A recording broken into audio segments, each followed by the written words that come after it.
السلام علیکم ګرانو دوستانو. نن به زه تاسو ته دغه ملي بیرغ په هکله باندې یو خبر درکړم چې افغان لوبغاړو دغه ملي بیرغ په هکله باندې چې هغه څو ورځې مخکې د خوست والي چې کومو عمري نومېده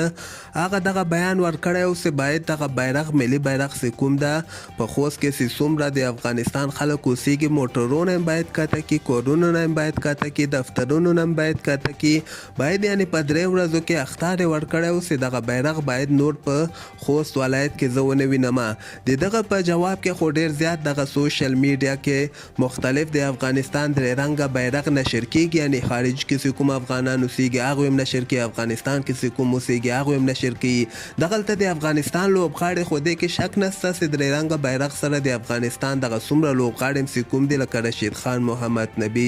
نجیب زدان، فضل حق فاروقي. رشید خان تاسو وګورئ په دستکشه باندې د افغانستان دغه فلیک چې کوم د بیرغ دغه رسم کړی د دې نه علاوه رحمان الله ګربز تاسو کتلی سئ چې ملي بیرغ سره همیشه دوی عکسونه باسي، فضل حق فاروقي باسي، نجیب زدان په دستکشو باندې چې چېرته هم لوبېږي که لیګونه یې که د افغانستان لوبي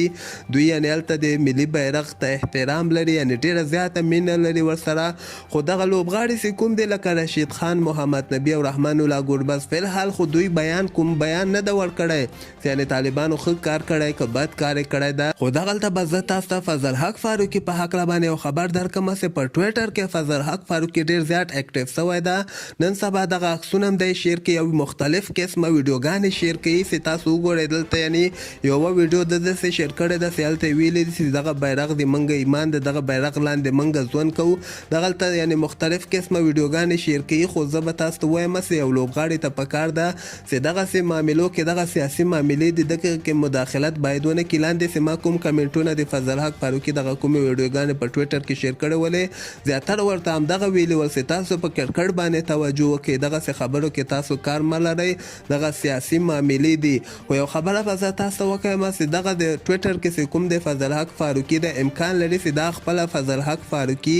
نه یا بل څوک دغه نه استفاده کوي، ځکه فضل حق فاروقي ډېر زیات اکټیو ده په دغه کې او د افغانستان لوبغاړي په سوشل میډیا کې دومره زیات اکټیو کېدل هم یعنې دومره ښه نه باید دوی په کرکټ باندې توجه وکړي او افغانستان باید دغه بنګلادیش سره چې کومې لوبې دي دغه باید بنګلادیش نه وګټي. تاسو خپل نظر لاندې ما سره په کمنټ کې شریکولی سئ او همدغسې تازه خبرو لپاره تاسو دغه چینل هم در سره سبسکرایب کولی سئ.